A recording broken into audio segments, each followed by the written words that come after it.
It came off the end of a news article that I'd read that kind of talked to sexual violence in hospitality, where one of the owners of a venue actually got charged with rape and he went to prison. And it started this conversation, tens and tens of women giving their testimonies of sexual harassment lost at work. And they went, oh my God, we need a place to put all of these. There needs to be a place where we can all find all this information in and start collecting these lived experiences.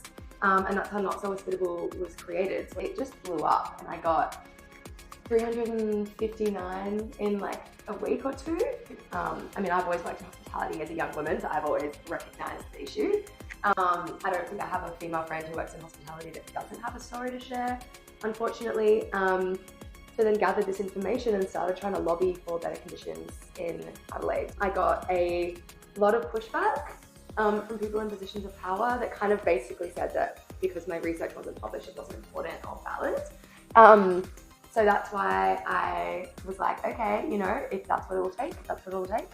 And then I went and started working with the University of Melbourne to turn this data that I had collected into one of Australia's first published reports on the qualitative and quantitative experiences of sexual harassment in hospitality. I found that gender dynamics played a big role. 89% of testimonies came from people who identified as women.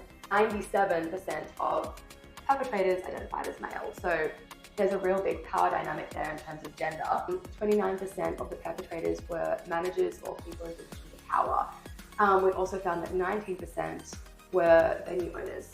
Most of these victim survivors are young women that are working as staff, and the perpetrators are men in positions of power. Also found that grooming was a really big part of it as well. So we already know that young women are taking up most of the workplace in hospitality. However, we found that a really high percentage of these testimonies given were coming from 14, 15-year-olds. Watching these men in positions of power start grooming their younger staff, and then they sexually harass or assault them over time. The last, and I think one of the most important things that we found in the report, was the lack of reporting structures.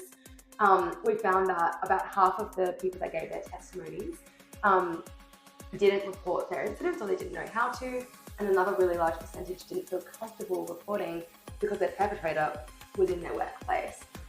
So I think that giving people a space to share their stories is a really, really important part of being victim-centered and people-centered. Being safe in your workplace is a bare minimum, and not being sexually harassed or assaulted in your workplace is a bare minimum.